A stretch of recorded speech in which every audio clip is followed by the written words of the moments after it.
Sud Radio, les vraies voix qui font bouger la France, 19h-20h, les vraies voix qui font rouler la France.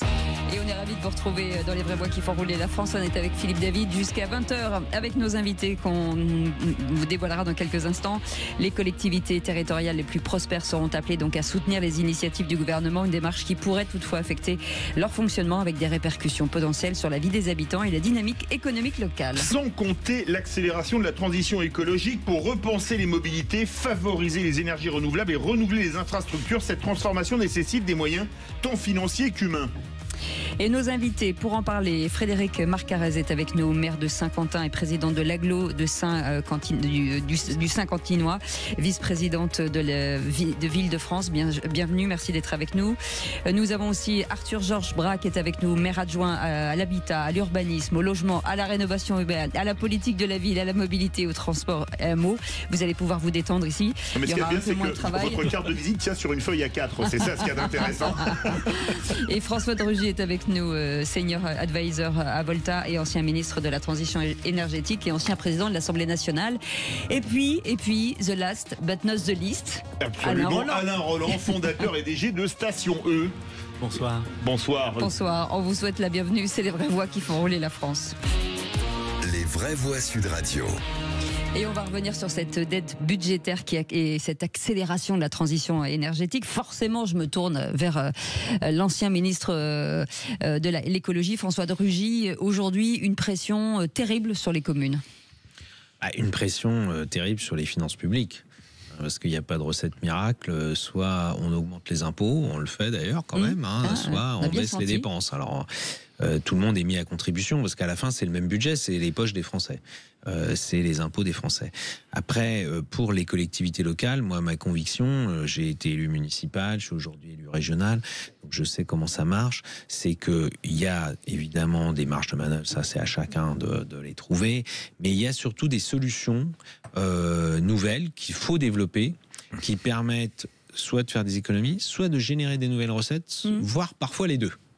Et alors on peut se dire tiens c'est une recette miracle, mais je pense que quand on cherche, en l'occurrence on trouve, beaucoup d'élus locaux le font déjà d'ailleurs évidemment, et sur les sujets écologiques, alors que c'est vrai que c'est pas gagné. Spontanément, quand on se dit écologie, on se dit surcoût.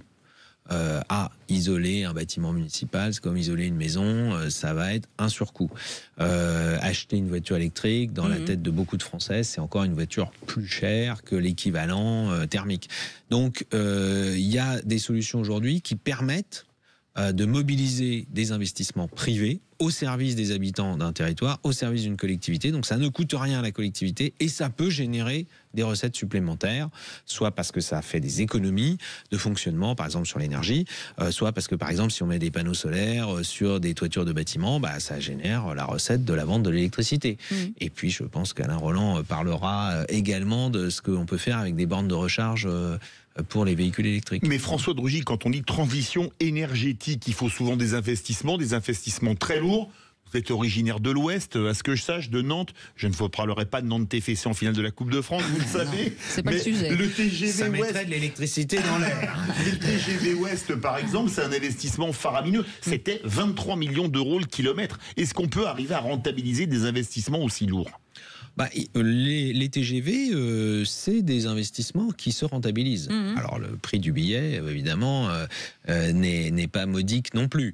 Mais il y a des investissements aussi qui, si on prend toujours l'exemple du TGV, moi je peux le dire à Nantes, c'est sans doute le TGV, le tramway dans la ville de Nantes, un certain nombre d'investissements de ce type qui ont redynamisé la ville.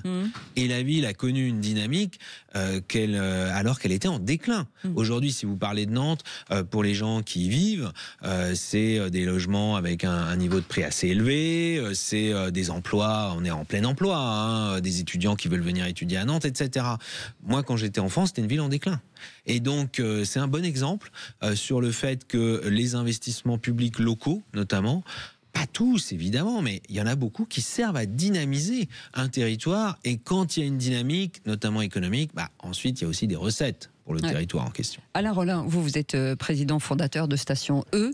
La dynamique forcément des centres-villes, c'est aussi votre dada avec les stations, en tout cas les recharges que vous proposez. C'est une manière aussi de donner la possibilité aux villes.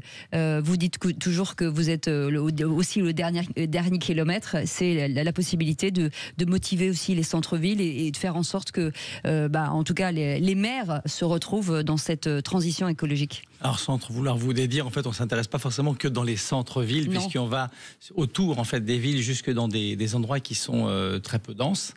Et on a cherché avec Station E... Il y a des petites centres-villes qui ne sont pas denses. Oui, c'est vrai. Bon, on va se dédire tous les deux. Oui, mais allez-y, ça me dérange. C'est qu'en fait, comme le disait François, c'est que ce qu'on cherche à faire avant tout, c'est que chercher des solutions qui ne soient pas juste, on ne va pas prendre que l'électrique ou que tel ou tel sujet, on parle de vertical. Nous, on va chercher à adresser les besoins de la population. Et c'est vrai, quand j'ai créé la société, je me dis, on va d'abord chercher à faire en sorte que l'énergie électrique coûte pas cher, parce que s'il faut... Tout le monde achète une voiture et se dise je passe à l'électrique parce que c'est pas cher. On a visé un tiers du prix de l'essence, l'équivalent en déplacement. Et puis on s'est dit tout le monde veut du haut débit. Tout le monde a, vous avez tous a priori des smartphones ici. Attention, tout le monde veut du haut débit et puis tout le monde veut aussi des services de proximité, c'est-à-dire on prend l'exemple des casiers connectés et enfin de la donnée pour partager. Donc on s'est dit effectivement trouvons des solutions pour aller équiper autour des villes, dans les centres-bourgs des petites villes, mais également jusque dans les zones très Frédéric Macarez, on va prendre la direction de l'Aisne, puisque vous êtes maire de Saint-Quentin et vice-présidente de l'agglo du Saint-Quentinois. Saint-Quentin, c'est à peu près 80 000 habitants, l'agglomération, votre ville, 50 000. Il y a même dans votre agglo des petits villages à 70 habitants environ, énorme, on peut appeler ça un petit village. Est-ce que de la grande ville de 50 000 habitants au petit village à 70 habitants, on a les mêmes conceptions et les mêmes intérêts en termes de transition écologique ? Alors d'abord, on est dans un territoire très rural et généralement en ruralité, on a aussi plein de bon sens et ce qui va être bon pour demain, il y a aussi des habitudes qui sont parfois des habitudes ancestrales, plein de bon sens sur lesquelles on revient également. Alors ça n'empêche pas d'avoir des projets qui sont des projets en commun. On a un territoire de l'agglomération qui est un peu atypique parce qu'en pleine ruralité, par exemple, on a un circuit automobile. Et au milieu de ce circuit automobile, on va avoir une centrale photovoltaïque d'équivalent à peu près 14 000 logements. Voilà, avec un opérateur qu'on a choisi, qu'on a pris le temps de choisir. Donc finalement, sur ce territoire, y compris en ruralité, on peut mener des projets importants. Alors après, la transition écologique, c'est des financements très importants et il faudrait que l'on double les financements qu'on accorde aujourd'hui au niveau des collectivités pour vraiment répondre aux défis d'aujourd'hui et de demain. Et donc, dans la période difficile de la France, l'investissement des collectivités, c'est pas garanti pour le moment puisque on va faire l'objet d'une ponction. On est prêt à contribuer à l'effort parce qu'il faut que la France puisse s'en sortir, mais il faut aussi qu'on puisse pouvoir investir. Et aujourd'hui, les communes et les agglos sont en difficulté, donc ça, c'est important de le dire. Il y a des sujets de transition écologique qui ont parfois pas beaucoup de coûts, et il y a des sujets de transition écologique qui vont amener à des investissements très importants, des retours sur investissement qui ne sont peut-être pas toujours immédiats, mais qui vont être aussi importants pour des questions de souveraineté, d'autonomie d'un territoire, qui vont peut-être pouvoir aussi amener d'autres choses. On l'a vu avec la crise énergétique, au-delà de baisser nos consommations de gaz à effet de serre, maîtriser son prix sur un territoire, c'est aussi quelque chose d'important. Donc de toute façon, les investissements de transition écologique, c'est l'avenir des territoires de demain. Je pense qu'il y a une motivation globalement, et je peux parler aussi au nom des maires de Île-de-France qui représentent les villes moyennes. Ils sont tous très motivés sur leur territoire. Les réponses vont pas toujours être les mêmes, puisque suivant le territoire agricole, l'industrie qu'on a à côté aussi, on va pouvoir aller récupérer de la chaleur d'une façon ou d'une autre. Nous, par exemple, on pense pouvoir récupérer la chaleur de l'eau usée pour la réinjecter en énergie dans une piscine. Voilà, c'est ce genre de choses qui peut être possible. Allez, vous restez avec nous dans un instant. On ira à Meaux aussi, puisque le développement durable est aussi une priorité dans cette ville. On en parle dans un instant. On est ensemble jusqu'à 20h. À tout de suite. Sud Radio. Sud Radio. Parlons vrai. Parlons vrai. Sud Radio. Parlons vrai. Cuir. Sud Radio, les vraies voix qui font bouger la France. 19h-20h, les vraies voix qui font rouler la France. Retour des vraies voix qui font rouler la France, où on parle transition écologique et mobilité en compagnie. Alors lui, les vraies voix tout court d'ailleurs, François de Rugy, ancien ministre de la transition énergétique et ancien président de l'Assemblée nationale, Alain Roland, président fondateur de Station E et président de la commission IRVE de Mobiliance, Frédéric Macarez, maire de Saint-Quentin dans l'Aisne, parce qu'il y a aussi Saint-Quentin en Yvelines, il y en a beaucoup, et présidente de l'Agglo du Saint-Quentinois, et Arthur Georges Brasse, maire adjoint à l'habitat, à l'urbanisme, au logement, à la rénovation urbaine, à la politique de la ville, à la mobilité et au transport de l'agglomération de Meaux. Voilà, comme ça c'est fait. Il faut prendre son souffle avant de... De la ville de Meaux, conseiller communautaire. Conseiller communautaire, exactement. C'est ça. Alors je le disais juste avant la pub, vous avez mis en place depuis de nombreuses années ce développement durable, la transition, c'est déjà dans l'ADN de la ville depuis une petite dizaine d'années. Comment ça se organise dans la ville? Alors, la transition écologique, on l'a intégrée même depuis plus qu'une dizaine d'années, puisque l'avantage que nous avons sur le bassin francilien, c'est que nous avons des sources d'eau chaude, et notamment de la géothermie. Donc, historiquement, la ville de Meaux et un certain nombre d'équipements publics, de logements collectifs, sont déjà raccordés à la géothermie, puisqu'aujourd'hui, c'est pas loin de 15-20 000 habitants qui sont raccordés à la géothermie. Nos équipements publics, que ce soit nos écoles, primaires, maternelles, nos piscines. Et donc, l'air de rien, c'est une énergie renouvelable qui permet de se chauffer à un coût qui est plutôt raisonnable, et on l'a notamment vu sur ces 2 dernières années avec la hausse assez importante, que ce soit du prix de l'électricité ou le prix du gaz. Bien évidemment, Meaux, c'est aussi aux portes de l'entrée de la région parisienne, c'est aussi une ville qui est au milieu des espaces naturels, les boucles de la Marne, le canal de l'Ourcq, donc on est aussi très attaché à l'environnement, les espaces publics et donc cette préservation. Nous avons installé il y a quelques années aussi un parc photovoltaïque donc, qui produit de l'électricité pour l'équivalent quasiment de pas loin de 9000 habitants. On est un peu plus modeste que Saint-Quentin, sur un terrain sur lequel il y avait peu de choses à faire. C'était un terrain qui était enclavé entre la Marne, le canal de l'Ourcq, en partie pollué, en partie inondable. Et donc c'est vrai qu'on a eu un opérateur privé qui s'est positionné pour nous proposer effectivement de produire de l'énergie, installation de panneaux photovoltaïques, ça produit l'électricité, raccordé au réseau général, on met quelques moutons pour faire de l'éco-pâturage, on installe un certain nombre de ruches, donc c'est cette démarche qui s'enclenche et qui permet de continuer toute la démarche développement durable que nous avons en matière d'énergie. L'important, pardon Philippe, l'important c'est la mobilité aussi, et je rejoins forcément Alain Roland là-dessus. Quand on habite à Meaux, on a besoin de sa voiture, comme dans beaucoup de villes de France. Et c'était l'important aussi de passer à l'électricité. Et là, je crois qu'il y a un gros déploiement avec vous, Alain Roland. Alors, il existe, je crois qu'on l'a lancé en mars 2023 et qu'il a été bien avancé en juin, puisqu'on a inauguré avec le maire, Jean-François Copé. Et puis, aujourd'hui, on doit avoir un peu plus de 20-25 stations, et on est aussi dans l'agglo, de Meaux. Et ça marche plutôt très bien. En fait, au départ, c'est vrai que c'était un pari ensemble qui était un peu culotté, parce que c'est vrai qu'il n'y avait pas encore assez de voitures, et aujourd'hui on voit que, en tout cas tout ce qui est en termes de trafic, aujourd'hui on voit que les habitants, ça s'accélère vraiment, avec évidemment d'autres services qu'on amène, comme les casiers, etc. Peut-être on y reviendra tout à l'heure, mais en tout cas on est très content de cette collaboration. Mais quand on voit ça, vous avez été ministre de l'écologie, François de Rugy, on dit ouais, la France elle est tributaire du pétrole saoudien, du gaz russe ou qatari. On voit qu'à Saint-Quentin ou à Meaux, on arrive à faire de l'énergie. On peut faire vraiment beaucoup d'énergie locale. On a en fait beaucoup de richesses en France, elles ne sont pas toujours valorisées parce que pendant très longtemps c'était la facilité. Importer du pétrole et du gaz ou du charbon, on en avait même nous du charbon en France. Notamment dans les Hauts-de-France. Ou en Lorraine, etc. Donc on exploitait ces ressources-là. Ensuite, il y a eu un choix important qui a été fait de basculer vers le nucléaire, qui a permis, alors que c'était à une époque, on ne le faisait pas pour le climat, puisque en fait c'était justement pour moins importer de pétrole et de gaz. C'était le plan qui suivait le premier choc pétrolier de 73. Et de fait, ça nous permet d'avoir beaucoup d'électricité, mais du coup, il y a eu un moment aussi où on se posait plus la question. Bon, ça y est, moi comme je le disais quand j'étais ministre, je disais, vous savez, on a pris l'habitude, c'est tellement évident. Maintenant, c'est un interrupteur. On-off, on allume, on rentre, on sort. On se pose plus la question de comment on produit cette électricité, comment on produit cette énergie.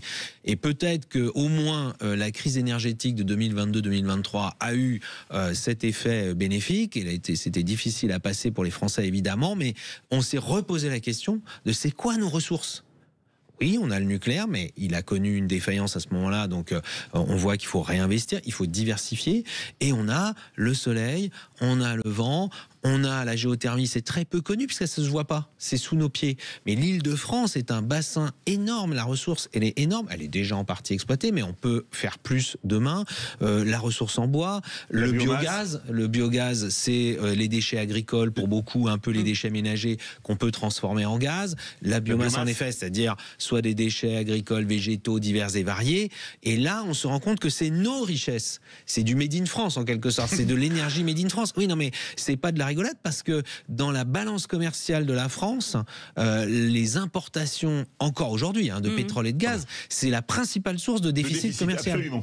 Donc, on a tout intérêt à exploiter nos ressources. Après, il y a des questions de coût. Il faut pas se mentir. Si on va chercher la géothermie de façon très profonde, évidemment, ça coûte un certain prix. Le gaz renouvelable, aujourd'hui, il coûte plus cher encore que le gaz importé des pays que vous avez cités tout à l'heure, d'Algérie, voilà, autres. Donc, à partir de là, moi, je crois que c'est notre intérêt. D'ailleurs, Madame la maire, vous parliez de souveraineté. C'est la souveraineté des territoires, puis c'est aussi la souveraineté de la France, et aussi, à une autre échelle, de l'Europe, que de développer tout ça. Et d'ailleurs, je me permets de le dire, bon, moi, vous le savez, on en a déjà parlé, je suis un peu un militant de la voiture électrique, j'en ai une moi-même. Circuler avec une voiture électrique, quand l'électricité, on la produit chez nous, c'est quand même, d'un point de vue économique, au-delà de l'écologie, pour l'économie française, c'est quand même mieux que de rouler avec des voitures dont le pétrole vient de pays lointains qui s'enrichissent sur notre dos. C'est intéressant quand on retourne à Meaux. Comment finalement, quelle pédagogie on met en place pour la voiture électrique aujourd'hui, pour que finalement on rentre dans cette mouvance sans injonction? Alors, ce qu'il est important de rappeler, c'est que dans beaucoup de territoires, la voiture est nécessaire. Oui. On peut imaginer... y compris en région Île-de-France. Y compris en région Île-de-France, et encore plus malheureusement en grande couronne, où la densité de transport n'est pas la même que sur la première couronne parisienne ou directement sur Paris. Donc la voiture est une nécessité aujourd'hui pour nos habitants pour pouvoir circuler, travailler, faire leurs courses, etc. Bien évidemment, l'objectif, c'est d'accompagner aussi le mouvement pour passer à la transition écologique, passer à la voiture électrique, et donc d'accompagner ce mouvement. Le constat qu'on a fait au début de notre mandat, en 2020-2021, on avait 4 stations électriques. C'est rien. C'est vraiment un sujet. Il y a les différentes obligations qui arrivent. On le voit que c'est jamais très simple. Et c'est vrai que elles sont placées où généralement au début là? C'est par exemple. Elles étaient en plus dans l'hypercentre, donc voilà, à proximité de la gare directement.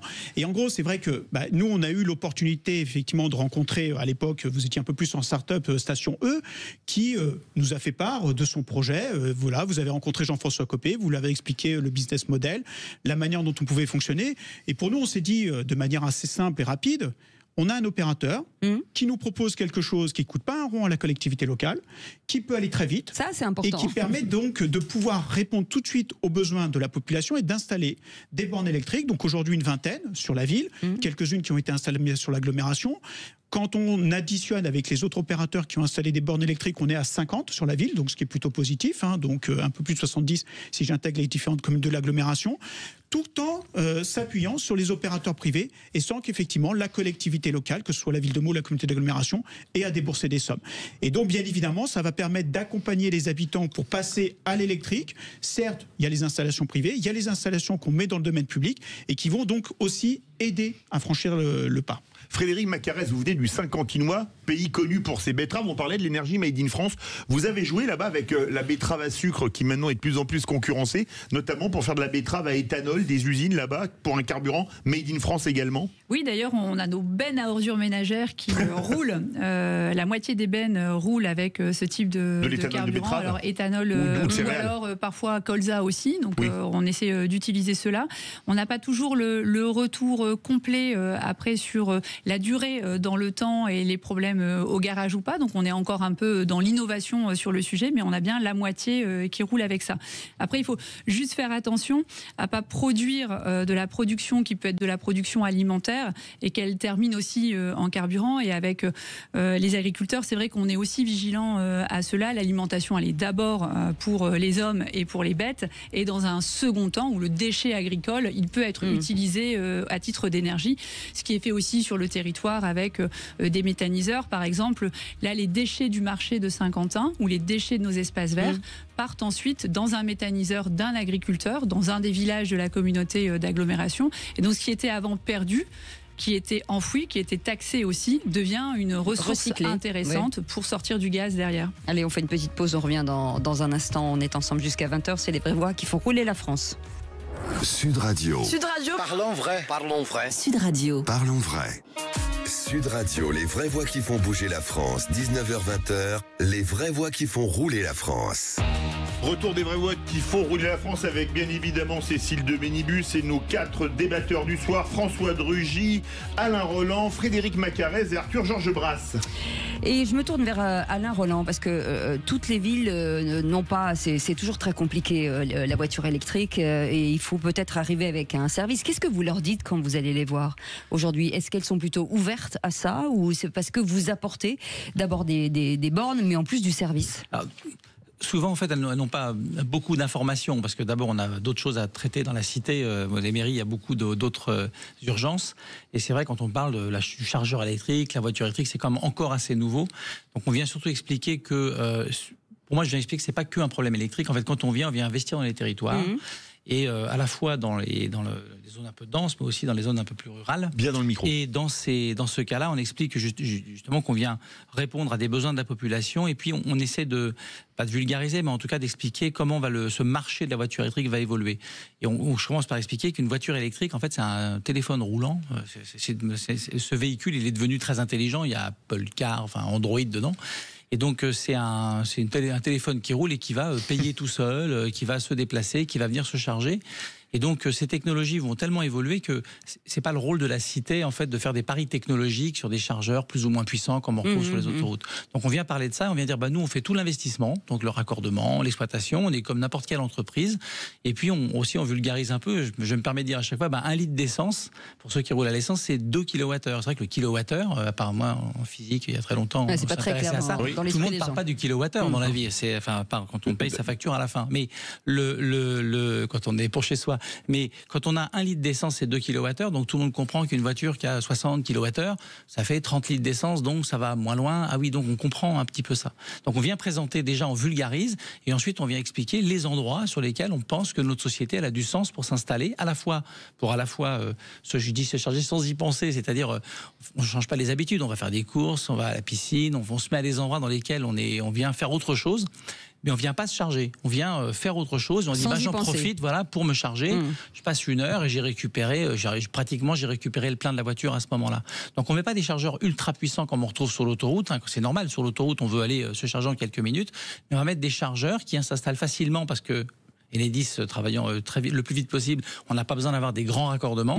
Et puis tout ça permet d'avoir un prix qui soit 36 centimes le kilowattheure, c'est l'équivalent de 70 centimes le litre d'essence.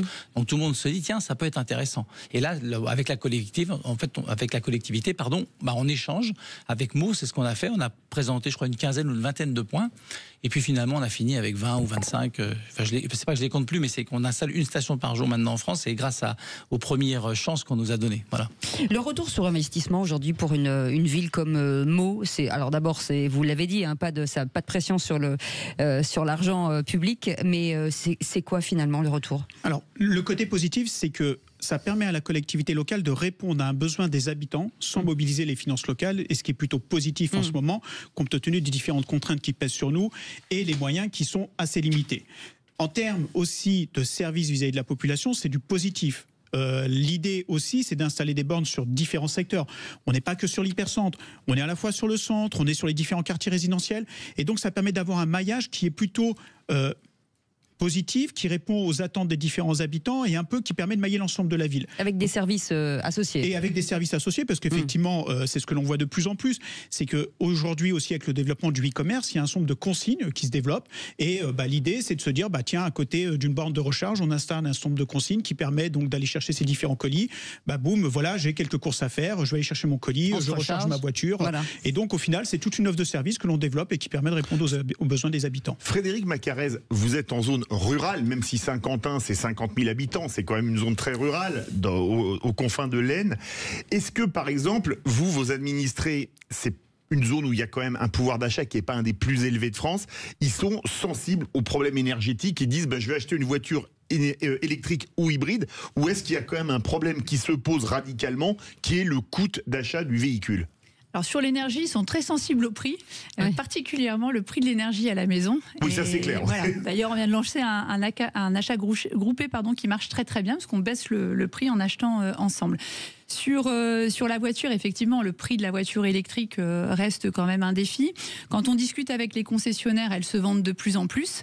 Après, il y a aussi toutes les orientations gouvernementales ou les aides qui ont pu être faites. Le jour où elles n'existent plus, forcément, ça chute également. Donc, ça reste quand même des marchés qui s'adressent à un certain public et qui sont dépendants aussi des choix gouvernementaux qui sont faits. Mais on a aussi beaucoup de publics qui utilisent des transports collectifs aujourd'hui qui sont en partie électriques aussi, puisque par exemple on a un transport à la demande dans chacune de nos communes rurales, donc il est possible de prendre une navette pour rejoindre différents points, et ce transport est un transport électrique. Donc ça peut être aussi l'organisation finalement territoriale qui rend ce service-là également.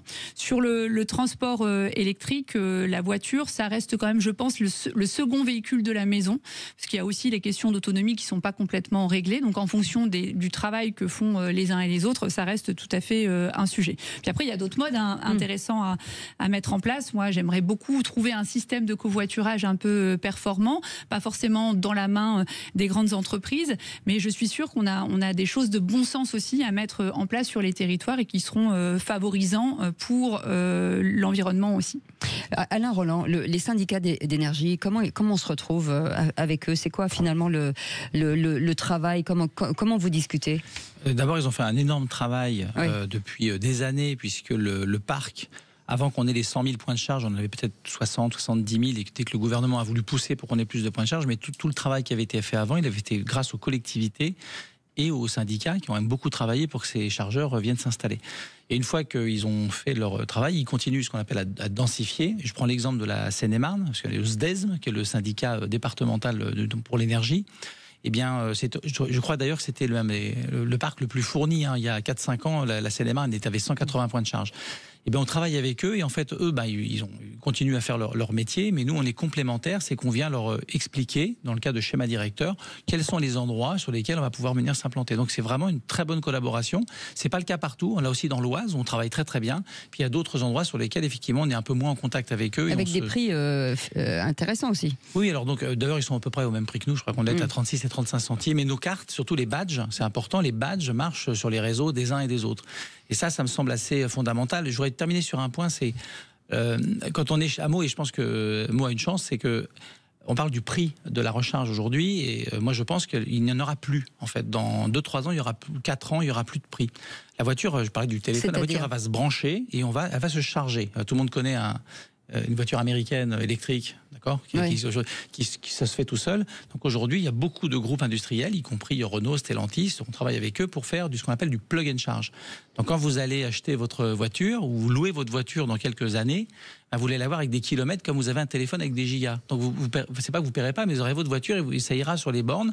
Et ce sont les constructeurs qui auront négocié avec les opérateurs comme nous pour avoir des prix de recharge qui sera intégré dans le prix, comme on change ses pneus, on répare sa voiture. Donc la cité, elle se dira, ou le maire se dira, c'est pratique, ça y est, j'ai donc un réseau, il est maintenu, c'est un accord entre des industriels et l'opérateur, et on aura plus cette sensation de western du prix qu'on a aujourd'hui. Donc c'est pas la peine ni de le réglementer, c'est juste à attendre que le plug and charge se développe. Le western, on va prendre la direction de l'Ouest avec François de Rugy, mais sans western, vous qui êtes de Nantes. Je ne suis pas un cow-boy. Hein. On l'a jamais dit.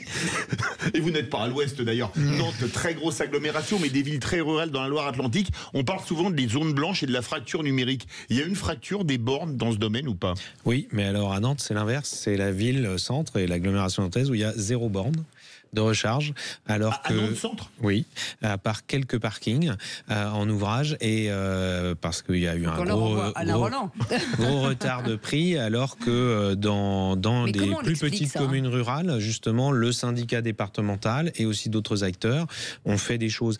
Mais je pense qu'en plus aujourd'hui, c'est vraiment les acteurs privés qui vont équiper la France en accord, bien sûr, avec les mairies lorsqu'on occupe le domaine public. On voit les supermarchés qui commencent à avoir des bornes de recharge sur leur parking. On voit des restaurants, des hôtels, évidemment, parce que des campings, parce que si vous voulez attirer des clients et que parmi vos clients, il y a des gens qui ont des voitures électriques, voilà, ah ben non, nous, on fera jamais rien, bon, vous allez perdre des clients. Donc, je crois que ça c'est des choses qui sont en train de se mettre en place. En fait, aujourd'hui, on est sans doute dans un moment de bascule, mais on s'en rend pas compte. Moi, je pense qu'on va basculer du bon côté et que ça va bien se passer, surtout. C'est-à-dire qu'aujourd'hui, il y a des tensions autour de la voiture électrique. Aujourd'hui, il y a des gens qui n'en veulent pas. Hein. Moi, je pense qu'on en connaît tous autour de nous, qu'on soit élu ou qu'on le soit pas. Dès qu'on lance le sujet, toujours, non, moi, je ne voudrais jamais de voiture électrique. Bon, pourquoi? C'est un peu dans les têtes. Il y en a pour des raisons parce que c'est trop cher. D'autres parce qu'ils pensent, par exemple, ça a encore été dit, ah oui, mais on peut pas pour les grands trajets. Moi, j'ai une voiture électrique depuis 1 an. J'ai fait déjà 30 000 km. J'ai fait en une journée Quiberon-Bayonne. Mais la rallonge vous a coûté très cher aussi. Et donc, on n'a pas. C'est pas du tout insurmontable et c'est pas une énorme batterie de 100 kW qui coûte une fortune. Donc, ce que je veux dire, c'est que plus il y aura ces possibilités offertes à un coût raisonnable, et là, l'offre de Station E, elle a quand même, il faut le souligner, cette force d'un prix du kilowatt qui est vraiment très raisonnable, hein, parce que c'est vrai que sur autoroute c'est plus cher parce que c'est de la charge rapide. Eh bien, je pense que tout ça va être assez naturel dans quelques années. La réponse d'Alain Rolland est dans en fait, sur Nantes, Nantes c'est un très bon exemple parce que cette ville a quand même lancé un projet. Oui. Et ce projet, c'est un projet dans lequel ils vont accueillir un opérateur. Et ça, c'est pas un reproche que je fais, mais c'est que ce qui est important, c'est de l'agilité. C'est ce qu'a fait Meaux ou d'autres, c'est qu'on est capable quand même de déployer avec des concurrents. Et nous, on est très heureux d'avoir des concurrents. Là où certaines villes mettent très longtemps à déployer parce qu'elles font des grands appels d'offres qui sont et coûteux en appel d'offres et très longs. Ben, on en parle dans un instant. Allez, on fait une petite pause et ce sera la dernière partie de cette émission. À tout de suite. Sud Radio, votre attention est notre plus belle récompense. Vos émissions sont toujours très riches. Quand je peux pas écouter le direct, je me fais le podcast le soir. Sud Radio, parlons vrai. Sud Radio, les vraies voix qui font bouger la France. 19h-20h, les vraies voix qui font rouler la France. Retour des vraies voix avec évidemment Cécile de Ménibus, François de Rugy, Frédéric Macarez, Alain Rolland et Arthur Georges Brasse. Et on parle évidemment mobilité et transition énergétique. Je rebondissais sur ce que vous disiez tout à l'heure, Alain Rolland de Station E. Forcément, la concurrence, vous avez une forte concurrence, mais est-ce qu'elle est intéressante aujourd'hui ? Il faut toujours de la concurrence. Dès qu'on a de la concurrence, c'est dans l'intérêt de l'utilisateur. Parce que d'abord, il y a les services différents. Alors, je ne vais pas faire des parallèles avec la restauration, mais bon, là, on peut tous aller dans des restaurants différents, avec des plats de pays différents, et chacun fait un petit peu ce qu'il a envie. Traiter la charge électrique comme un élu, voilà, enfin un élu au sens retenu sur un appel d'offres, une société pour toute une agglomération, c'est un pari technologique fort, parce que si cette société, à un moment donné, pour X raisons, se plante, c'est quand même très dangereux pour la collectivité. Donc moi, je pousse d'ailleurs, avec toutes les collectivités, avec tous ceux avec qui on travaille, pardon, eh bien on vient, on dit voilà, on est agile, on demande quelques endroits, comme n'importe quelle société qui veut s'implanter. Et puis, on est très heureux d'avoir des concurrents. D'abord, nous, on a un badge, vous savez, le badge pour payer. On est en contrat avec 324 réseaux en France. Notre carte, elle va partout. Donc, on a signé des contrats avec tous les concurrents. Et eux, ils sont très contents de le faire. Et les très gros que vous connaissez, Total Energy, il y a PowerDot, Electra, tout ça. Et donc, et tous les syndicats d'énergie. Ce qu'il faut, c'est que tout le monde a un téléphone. Vous savez que avec le roaming, quand vous allez ailleurs, vous ne pouvez pas poser la question de savoir où vous êtes. Vous prenez le badge, vous le passez et ça va marcher. Donc ça, et à Meaux en particulier, on reçoit tous les badges sur nos stations y compris celui du SDESM, le syndicat, mais tous les badges. On met la carte bleue, le paiement par carte bleue si chez un touriste qui vient visiter le musée de la Première Guerre mondiale, de la Grande Guerre. Voilà, exactement. Et donc, notre badge, lui également, un habitant de Meaux qui a notre badge, il va pouvoir aller partout en France se charger. Donc ça, c'est ce qui me paraît important. Et je ne sais pas ce qu'en pense François ou ce que vous en pensez, mais la concurrence, c'est bien la concurrence. Oui, c'est important. C'est bien la concurrence. Non, François de Rugy. Moi, je suis pour la concurrence dans plein de domaines, pas que les bornes de recharge.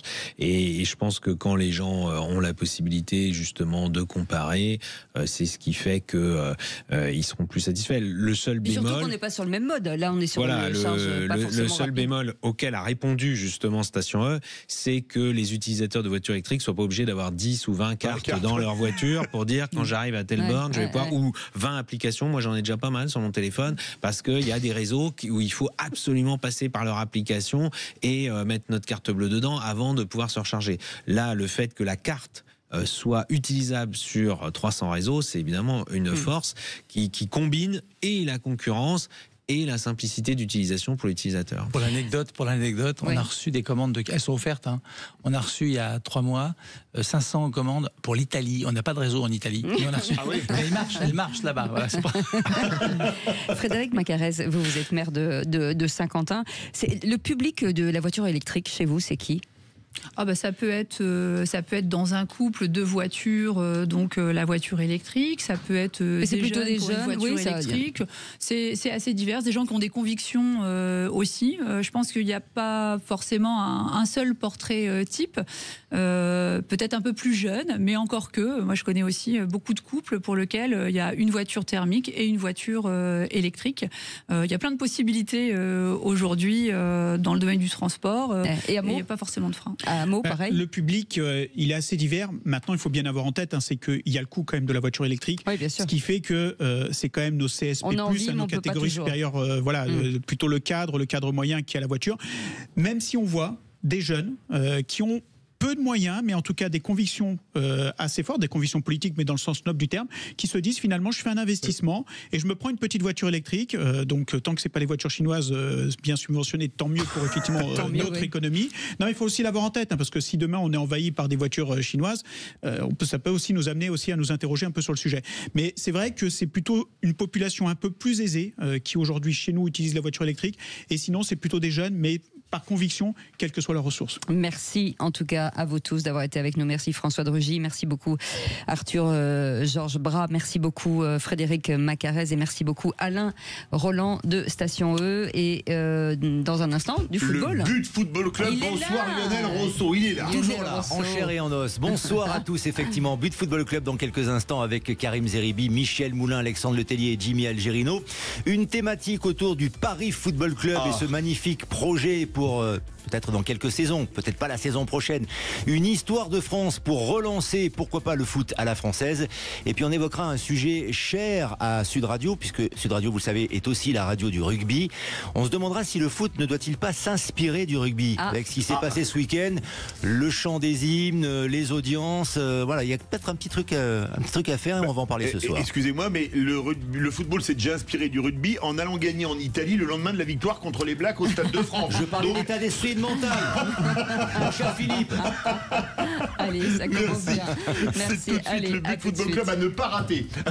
Passez une belle soirée, salut.